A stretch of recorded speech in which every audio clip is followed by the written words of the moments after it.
like a boiler in the night. You ain't so tough with that bad boy tuck. I'ma get it how I'm living, I'ma walk the walk. Outline my lines, I rap through thought.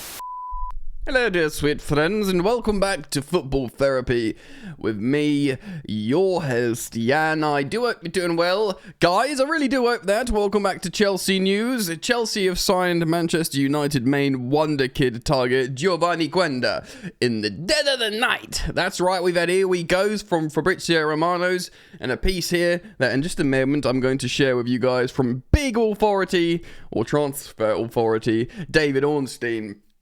Very, very funny because, I mean, first of all, let's be real. It's another teenage wonder kid. We got those coming out our behind. But he's meant to be amazing. People who know much better about, youth football than I will tell you that. If you go across the dismal cesspit that is once known as Twitter, there's a lot of upset and frustrated Manchester United fans, of course. He's coming from Sporting. The links with Ruben Amorim, they were like, well, he's going to come and join us, this wonder kid. But Chelsea have signed him, and the medical is complete. Sorry, Lava. I turned 36 on Sunday, but we can still have fun, yeah? We can still have fun. We're going to react to it today.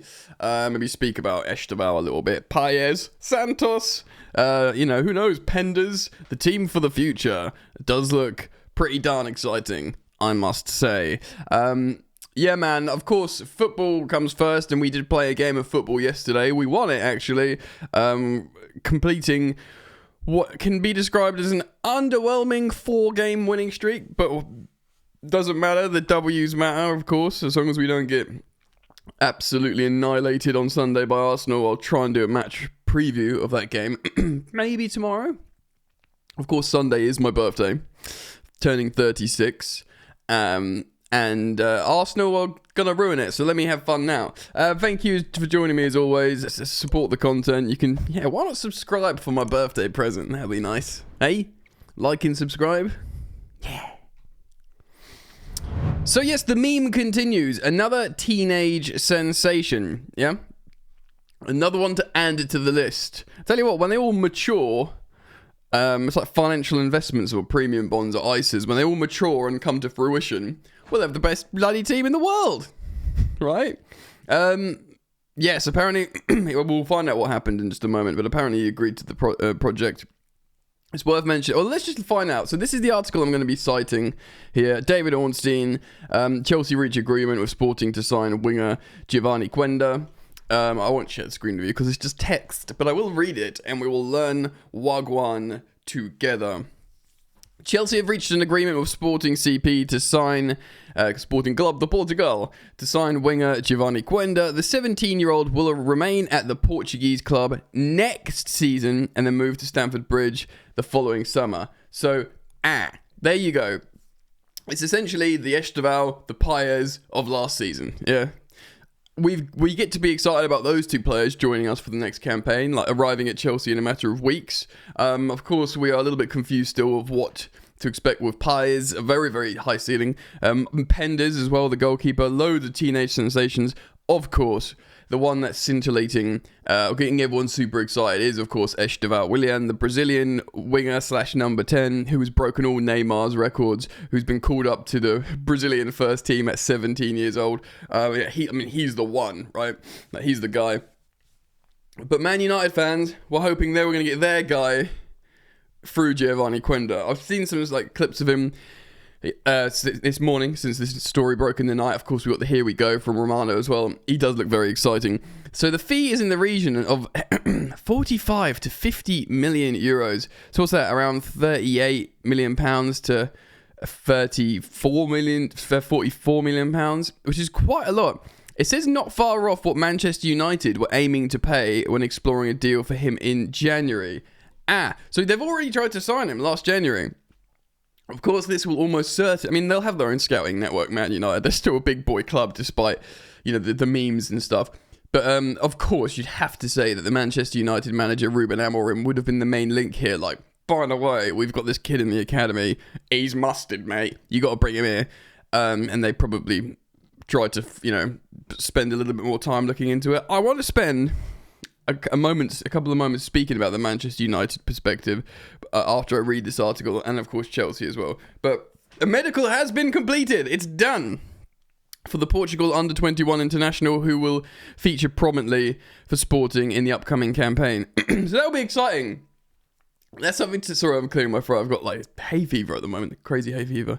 Something to, consider while we're, like, enjoying Esteval next season. We can just sort of peer over, the sea, as one does, and looks at how Quenda's doing. Oh, he scored a few goals. Oh, he's dunked at someone in the Champions League. He's a Chelsea player. Yeah, he's coming next season. Bit of fun. Reminding your mates who support Man United. You get to watch him in the Prem next season at our club. Medical has been completed. United also held an interest in recruiting him after he previously worked under their head coach Ruben Amorim. Chelsea intend to deploy him as a pure winger, given his quality and how he's comfortable on either side, a position he has prominently occupied since Amorim left Old Trafford. He has made 43 appearances across all competitions in the first team, including 10 in the Champions League. Ooh la la, hold on gang.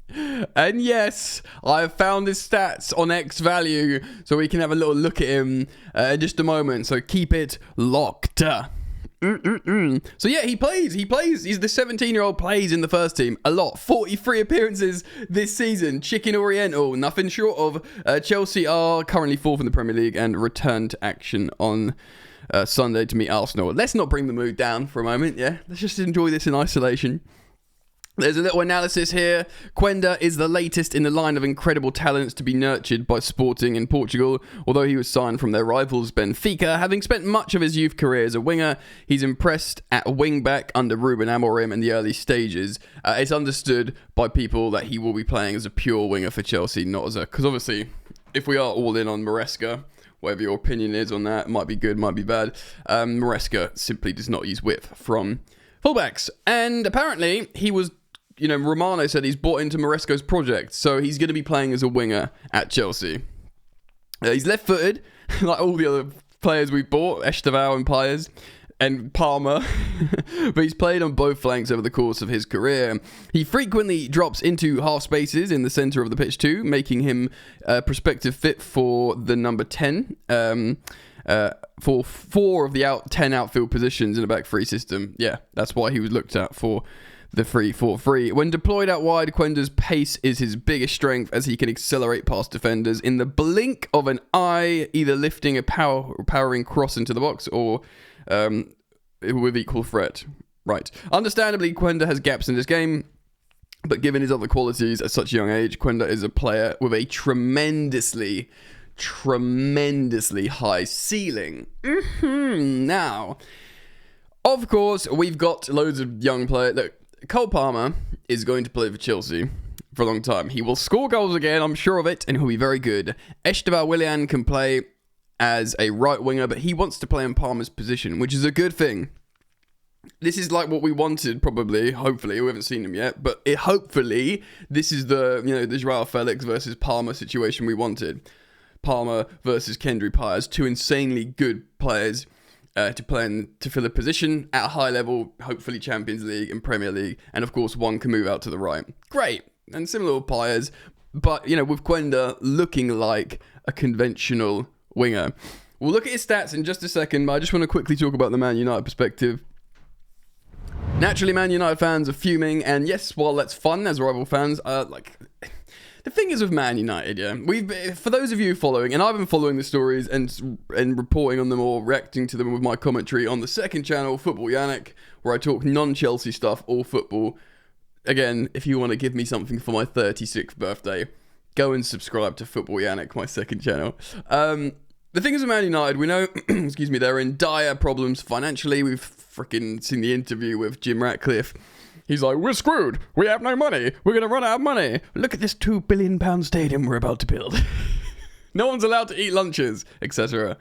They are hamstrung by profit and sustainability rules, and they should, in my opinion, be looking at 40 million, 45 million elsewhere. Not a 17-year-old wonder kid. They need a midfield. They need possibly a new striker. Do you know they need all these real like senior functional players that are going to help them stay afloat in the Premier League. Whereas Chelsea, if everyone's fit, and I know it's a big if, James, Lavia, Fofana, Nico Jackson, Andre Santos returns, Esteval returns, our actual squad, players that we own, is pretty darn good. Like solid. We just need to invest in like 1 or 2 first team starters, tops. Man United could replace like 9 of their players or whatever they could. So that puts us in a position to cultivate the team of tomorrow. And apparently we presented the project to Quenda, the young attacker. And he was like, yeah, dog, I'm down. Because, he's like, well, Penders is 18. He's meant to be the best young goalkeeper in the world at that age. We all know about Esteval. Pires is coming. Palmer will be like the senior player, 5 years older than me. Even he's super young. It's a very, 2 or 3 or 4 years older Andre Santos. It is very exciting. We forget Lavia is still a child as well. Like, it's saying, look, we've cultivated the best young players in the world around your sort of generation. You're just about sneaking into their generation. The older ones just about sneaking into your generation. We're building a super team. Come and be a part of that. Not only that, you're going to play, the way we play is going to accommodate precisely with how your profile is. In the sense, a winger. You get to play as a winger, and it's going to be great fun, mate. Come join the Chelsea revolution, etc. Right, so let's take a look at his stats on X-Value, shall we? Here we go. Giovanni Quenda. Now, reminder, this guy is 17. Heat map. Predominantly right wing back. Also playing left wing back, Tota, but as you can see, the heat map is really, really heavily also weighted on the left-hand side, showing and demonstrating positional versatility. A lovely balanced performance chart here, as you can see, as you'd expect. I thought recoveries would be higher purely because he's playing as a wing back in Portugal, which of course you do have to defend. But, they're so dominant out there, he probably just presses forwards. Really nice balanced player functions. 1-to-1 explorer, which is Maresca all over. Also chance creator, which is lovely. These two here, very, very important for this. Open play crosses, really, really high volume of crosses. And cutbacks as well. This is all super good Premier League stuff, gang. It really, really is. Of course, he's 17 years old. Now, not big non-penalty XG. But again, he's a child and he's been playing wingback, so as you'd expect, some of these metrics not to be super high, like expected goals. Non-penalty XG per shot is high, so when he does take a shot, it's high value, which is good. Very, very high chance creation. And this is a senior league. What's it? Top 7 European league. He's 17 years old and he's in the 95th percentile for expected assists, open play. And again, very, very strong for expected threat over here in progression. So basically a very, very talented player. And again, look at the right hand side here, his pass map. He literally can play either side and we do cutbacks, crosses. And when we sign a striker, whether that be an Osimhen, a Gyökeres or not, whether that be a Seshko or more likely a Delap, he will be there and be like, even a Nico Jackson, whatever, let's have those cutbacks, let's have those crosses. Because guys, just yesterday, we've been looking at heat maps recently of Chelsea performances in all competitions, and there's just this big gaping chasm in the 18-yard box where we have no players because we've got no strikers. So it's and I kind of get it. Like it's pointless to have a Pedro Neto, just tiny little diminutive Pedro Neto in the box. Like, what's the point? He might as well drift wide, try and combine, and someone runs into the box. It just doesn't happen. So you put a big boy in there. You get someone like Quenda, putting in crosses, cutbacks, lovely stuff, happy days. Everyone's happy, except Man United fans. Again, it's a year from now, but it's a salient story because it's just big news. Because they were chasing him, he was their main sort of superstar youth target, and he's agreed to join Chelsea and the medical is complete. Amazing stuff, really. Let me know what you think, gang. As always, I'll thank you for joining me. Thank you for liking and subscribing, and I do hope to see you returning here on Football Therapy very soon. And why not check out the sister channel, Football Yannick, for more scintillating red hot content. Not like that. Right, see you in a bit. Peace.